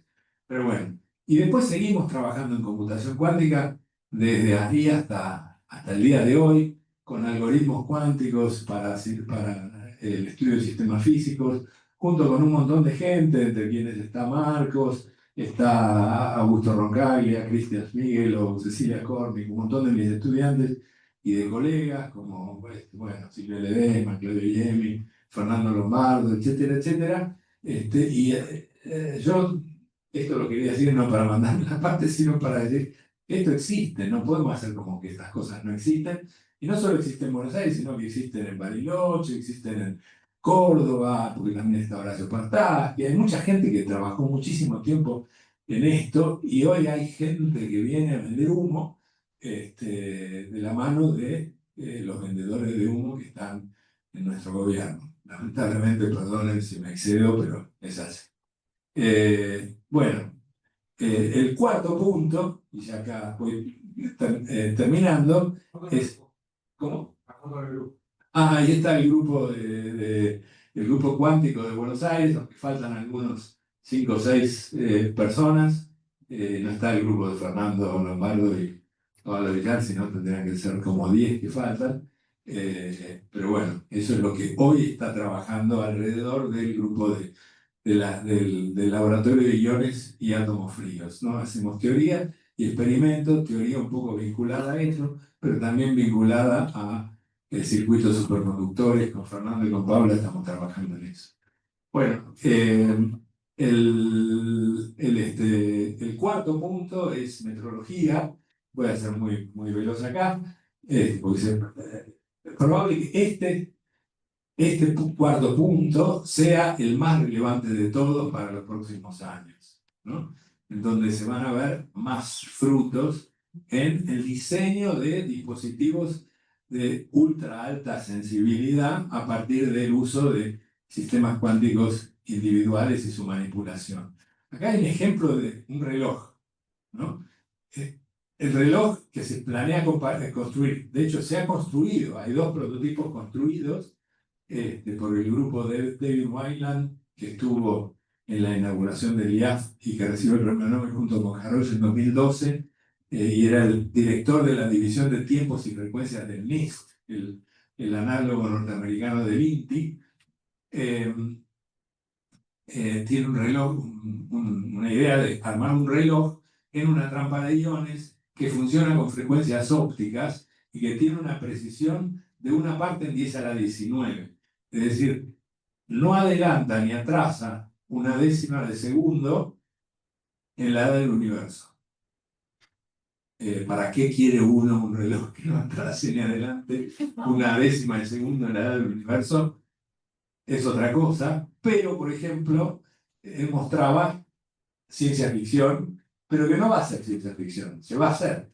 Por ejemplo, yo cuando estudié relatividad en los años 80, uno de los experimentos famosos que demostró la validez de la teoría de la relatividad de Einstein fue el experimento de Pound y Repka, realizado en Harvard, donde se midió el corrimiento al rojo gravitatorio en la torre de Harvard, que todavía está hoy en pie, que tiene 22 metros y medio, con una fuente radiactiva de plomo, bueno, técnicas que no involucraban el uso de relojes, sino que el detector de abajo se movía era la física del efecto Mös-Bauer la que importaba, pero no vale la pena dedicar tiempo a eso. La precisión que se tenía que alcanzar, si uno calcula cómo es el efecto, bueno, es básicamente relacionado con el cociente entre la energía potencial, mg por h, cuando uno está a una altura h, y la energía relativista, m por c al cuadrado.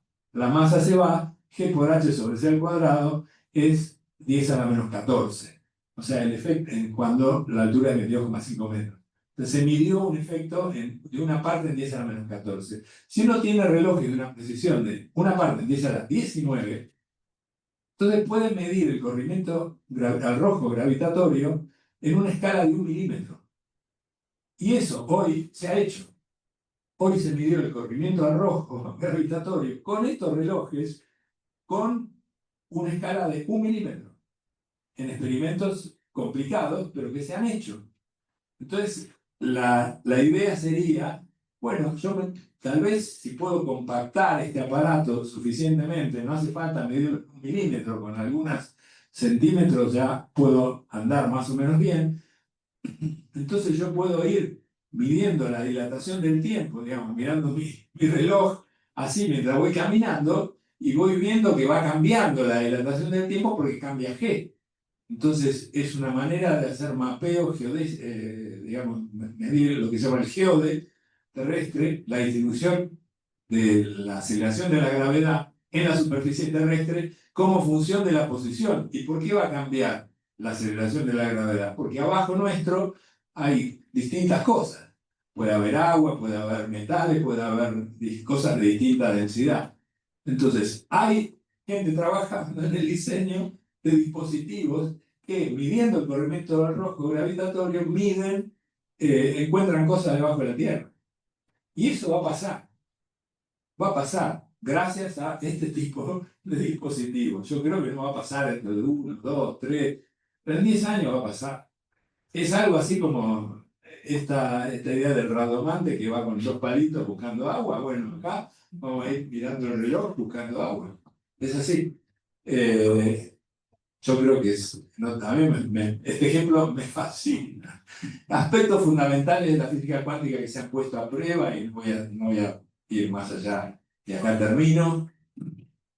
La violación de desigualdades de Bell, que fue medida por primera vez por Alan Aspect, premio Nobel en 2022 por este experimento que se hizo en 1984, un tour de force en ese momento, pero después vino todo un trabajo de casi 20 años, porque el trabajo de Aspect era susceptible a muchas críticas. En realidad, lo que llamaba la crítica del first sampling, uno no mide todos las partículas que son emitidas por la fuente, sino solamente una fracción. ¿Y cómo sabemos que si midiéramos todas las partículas, porque tuviéramos detectores, si tuviéramos detectores altamente eficientes y además estuviéramos mirando en todo el ángulo, todos los ángulos sólidos, veíamos violación de desigualdad de Bell, estaba la crítica del first sampling, que lo que medimos es una muestra fiel de todo lo que se genera, o la causalidad, si realmente no hay ninguna posibilidad de conectarse entre aquí y allá. Recién en 2015 se hizo un experimento, Hanson, en Holanda, que dio por tierra con estas dos objeciones, la causalidad y el first sampling. Aunque todavía es discutido, pero bueno, y hay otros en curso. Esto es premio Nobel del año 22. Seilinger hizo un montón de estos experimentos, hizo también experimentos de teletransportación de fotones, etcétera, etcétera, y eso fue premiado en 2022. Harosh y su grupo pusieron a prueba la frontera entre el mundo clásico y el cuántico. Ese es un tema que está bastante caliente y todavía hoy se sigue trabajando en hacer experimentos de coherencia controlada. Es decir, yo tengo un objeto que no es ni muy grande ni muy chico. ¿Hasta dónde va a ser la validez de la mecánica cuántica? ¿Vale a nivel de un gato? ¿Podré construir este estado de gato vivo más gato muerto, vivo y muerto?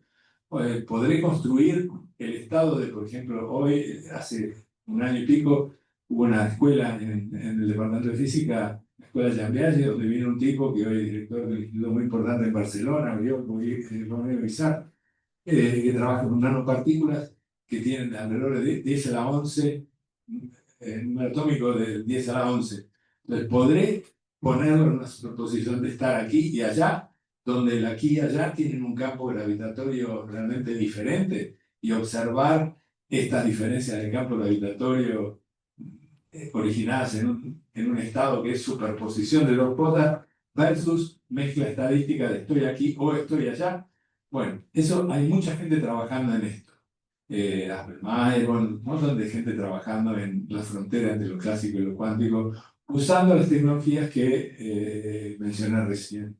Lo que próximamente va a haber es resultados en computación cuántica, sí, pero resultados útiles en computación cuántica, como yo les dije, todavía no. Eso es vender humo, ¿no? Si nos quieren vender una computadora cuántica para hacer algo útil, yo no la compraría.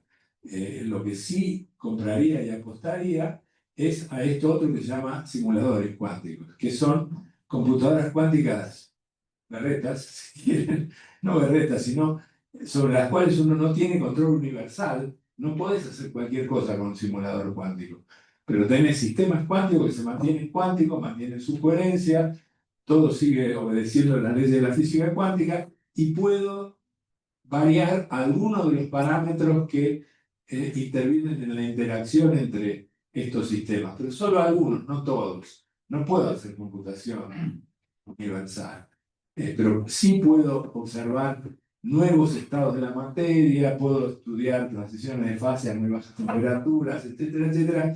En esta rama de simuladores cuánticos va a haber mucho. Y dejo afuera todo lo que tiene que ver con gravedad cuántica, porque es un tema del cual sé poco y es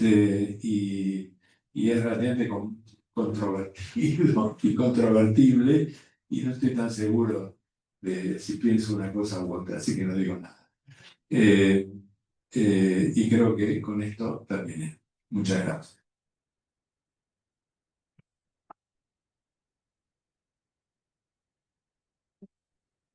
Pablo, no sé si hay alguna pregunta o para la pregunta. Me llamó la atención esto de que no hay nada útil que se pueda hacer hoy.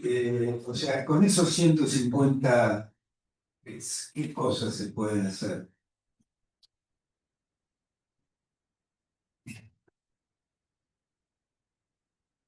Pueden hacer muchas cosas, pero hoy no se puede hacer nada que vos no puedas hacer en una computadora común. O sea, todo lo que se puede hacer en esa máquina de 150 qubits se puede hacer en un clúster muy grande. Hace una semana se publicó en Nature un trabajo de Google. Estuvo semi involucrado Rodrigo, así que no voy a ser demasiado crítico. Y bueno, soy crítico.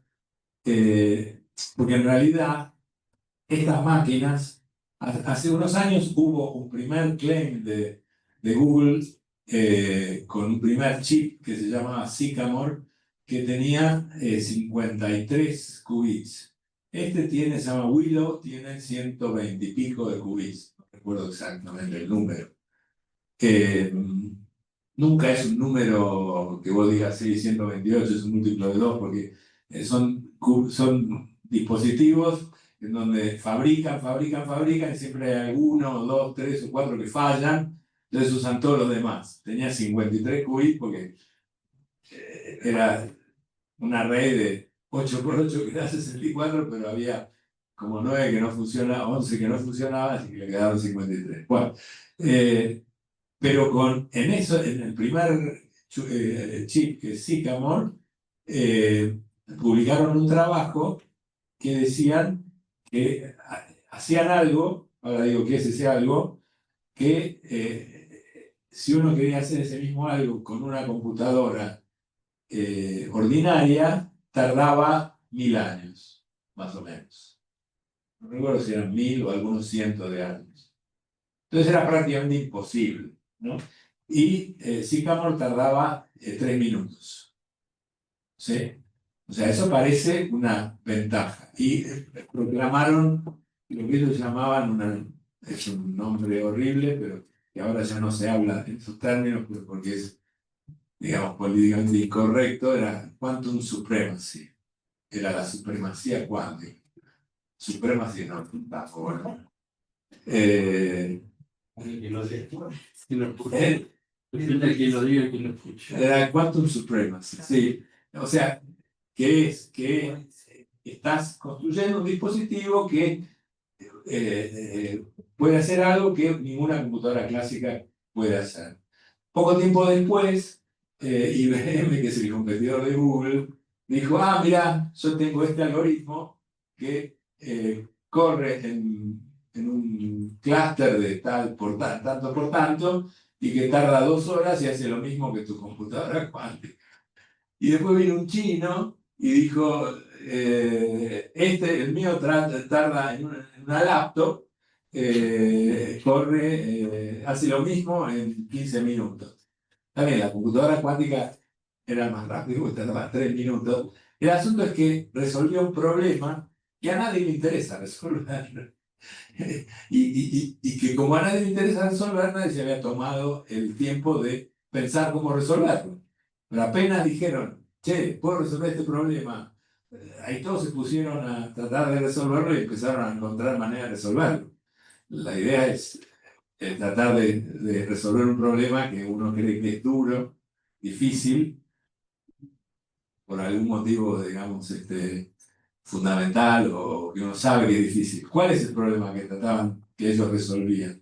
La computadora cuántica en realidad funciona como un artefacto que te muestrea una distribución.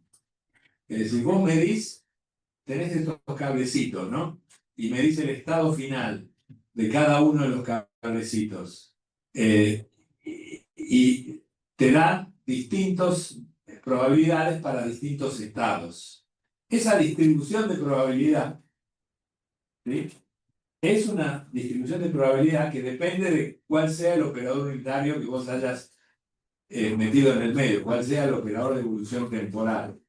Si vos pones un operador de evolución temporal que es aleatorio, digamos, tenés 53 qubits y los empezás a hacer interactuar de alguna manera de a pares, pero de manera aleatoria, ¿no? Elegís, no sé, 50 interacciones aleatorias, ¿sí? Vas a samplear una función de distribución de probabilidad que depende de cuál haya sido lo que vos elegiste.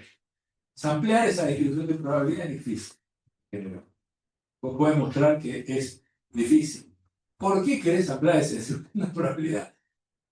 No sé, solo porque es difícil y vos lo podés hacer.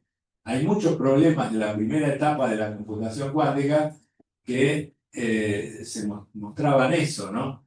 Yo puedo resolver un problema eficientemente con la computadora cuántica, sí puedo hacer una serie de cosas, hay ciertas hipótesis, ¿no? Son problemas relativos a un oráculo, bueno, no importa, y que involucran ampliar una distribución de probabilidad. Entonces ellos mostraban cómo ampliar una distribución de probabilidad eficientemente en 3 minutos con la computadora cuántica. IBM lo hizo en 2 horas, el chino lo hizo en 15 minutos, pero en el paper original decía 100 años o 1000 años, no recuerdo.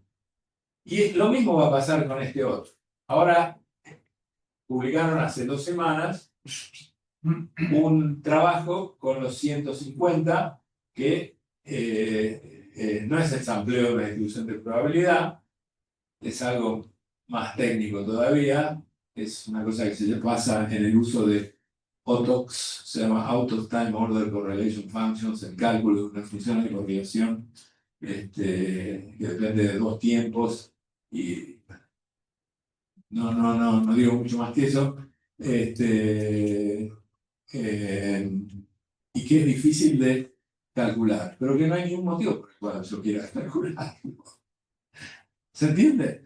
Es decir, hoy hay un premio de $5 millones si vos resolvés un problema útil, donde la definición de útil es que alguien quiere resolver, no sé, la mejora del diseño de un puente, de un auto, de algo, mezclando una computadora cuántica de las que hoy existe con cualquier tipo de computadora clásica. Ese premio no se lo ganó nadie todavía.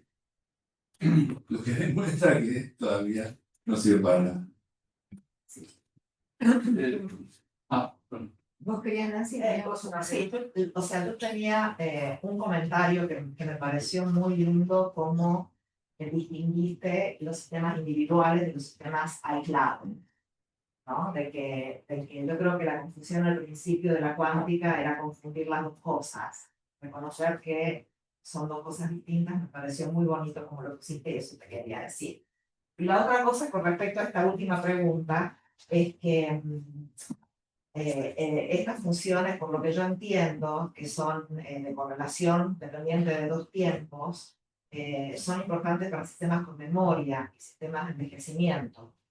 Y mi interpretación de ese paper fue que estaban apuntando a esa comunidad, digamos. IBM colocó una computadora cuántica en la Cleveland Clinic.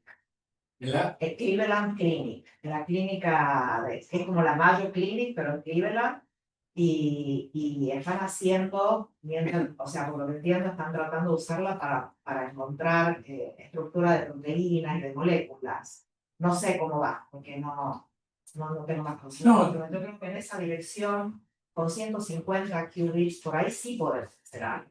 A lo mejor soy muy naive, no sé. Mira, no sé, yo creo que tal vez, a ver, hay un tipo que a mí siempre me cayó muy simpático, personaje, David Di Vincenzo, que lo debe conocerlo, ahora se oído hablar, que viene de la física de materia condensada, trabajaba en IBM, después se fue a Holanda, que dijo, nunca hay que olvidarse que en el mundo de los negocios puede ser buen negocio comprar y vender algo inútil. Eso. ¿Por qué buen negocio? Porque el que lo compra muestra que está en la frontera del conocimiento. Y el que lo vende, así que buen negocio. Entonces, muchas de las computadoras cuánticas se llaman, no es que hoy se venden computadoras cuánticas. Hay una empresa que se llama D-Wave, que existe desde hace mucho tiempo en Canadá, que vendía sus computadoras cuánticas que en realidad ni siquiera se sabía si eran realmente cuánticas, porque ni siquiera te decía cómo estaban hechas, pero hacía algún método que tenía un aire al recocido simulado, al simulador de annealing. Algo cuántico tenía, porque había algún tipo de efecto túnel, y bueno. Pero coherencia cuántica macroscópica no sabemos, bueno, un montón de cosas no sabemos. Pero funcionaba para búsquedas en bases de datos. Había cierto tipo de problemas que los podías hacer, pero que también los podías hacer con otras computadoras. Esto de la Cleveland Clinic, yo te aseguro que, no te aseguro, pues no sé qué es lo que me está diciendo, y tampoco soy experto en ciencia de la computación, como para decir lo tenés que hacer así en lugar de como lo están haciendo. Si vos te comprás la mejor computadora clásica, un clúster, así, allá, o querés hacer, Probable que puedas. lo podés hacer. Sí, ha sido una carrera de ver qué algoritmo clásico. Lo podés hacer. Queda mejor si vos te comprás la computadora cuántica. En el caso de D-Wave, yo me acuerdo, D-Wave le vendió en su momento computadoras cuánticas a Google, antes de que Google se dedicara a fabricar computadoras cuánticas. Pero le vendió una computadora cuántica a Lockheed Martin. Lockheed Martin hace aviones. Y vos decís, ¿por qué compró la computadora cuántica? Bueno, será porque es útil para el diseño de aeronaves, de guerra además, ¿no? No, después resultó que Lockheed Martin tenía un contrato con el gobierno canadiense para vender 100 casas de F-18, no sé qué, y como cláusula del contrato era que tenía que comprar una parte de los contratistas, tenían que ser canadienses. Y D-Wave es canadiense. Entonces, Lockheed Martin compró la computadora cuántica, era fantástico, y entró como... y calificó para comprar, para la venta de los F-18. El mundo de los negocios es complicado. A ver, la pregunta que quería destacar, al principio, con la presentación a la está bueno, dentro de poco vamos a tener 4, dentro de poco vamos a tener 15.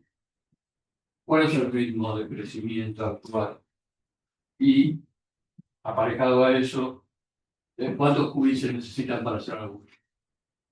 Mira, Más o más, obviamente es la pregunta de... sí, si vos vas a la página de Google y de IBM, hay un roadmap. O sea, una hoja de ruta que dice que Google planeaba tener 100 qubits para el año pasado, los tuvo, y 1000 para este año. No lo tuvo, por ahora no. Pero tiene más de 100, seguro 150, ¿no? Pero, ¿y qué iba a hacer con los 1000 qubits? O sea, el objetivo de tener 1000 qubits iba a ser usarlos para hacer corrección de errores, para implementar, porque para poder hacer computación cuántica en serio, tenés que usar la técnica de corrección de errores que requiere una concatenación. O sea, no es que la tenés que usar una vez, sino que vos corregís errores y después los errores se siguen produciendo y los tenés que volver a corregir, así. Lo tenés que ir todo el tiempo haciéndolo. Entonces, ellos querían, que mostraban que con 1000 iban a poder mantener un bit cuántico de información, vivo, o sea, vivo por un tiempo arbitrariamente largo. ¿Sí? Ese era el objetivo. Era un objetivo, digamos, más bien académico, si querés. Y para hacer algo útil, entre comillas, como por ejemplo factorizar un número que no se puede factorizar en una computadora clásica, romper RSA 400, qué sé yo, o sea, que tiene una clave de 400 dígitos, necesitas algunas decenas de miles de qubits. O sea, todavía está lejos. Pero para hacer simulaciones de sistemas físicos que no se pueden realizar, o sea, que no necesitan una precisión tan infinitamente grande como la que necesita, la que requiere la información de control de errores tan seguido. Para simular sistemas físicos, una especie de computación más analógica, yo creo que con algunos centenares de qubits ya se va a empezar a hacer algo que es imposible de ser hecho con una computadora clásica. Con 500, por ejemplo. Si se usa como simulador. Marcos. Tienes que seguir alguna otra. Los agricultores. ¿Cuánto nos están vendiendo para cuantificar? Mira, yo no estoy muy al tanto, pero creo que en este momento si vos compras, o sea, IBM no sé cuánto ponele 5 millones de dólares. Una computadora. Principal en la refrigeración y todos los cablecitos. No, sí, bueno, además de poner una infraestructura importante. Claro, sí. Acá tenemos la Patagonia, hace frío. Y no, necesitas logística y necesitas una comunidad de usuarios que realmente, bueno, va a hacer algo con eso, que hoy no tiene ningún sentido acá.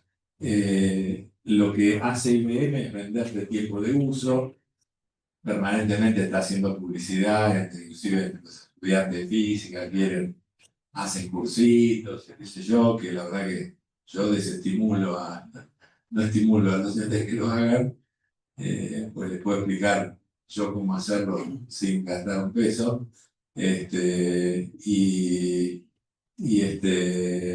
eso cuesta algunos cientos de miles de dólares el acceso al clúster cuántico de ciento y pico de qubits. ¿Qué temperatura trabaja? ¿Eh? ¿A qué temperatura trabaja? Esto es milikelvin, perdón. O sea, son refrigeradores de dilución. Sí, sí, sí, sí. Son refrigeradores de dilución. ¿Alguna otra pregunta voluntario? ¿Preguntas? Muchas gracias.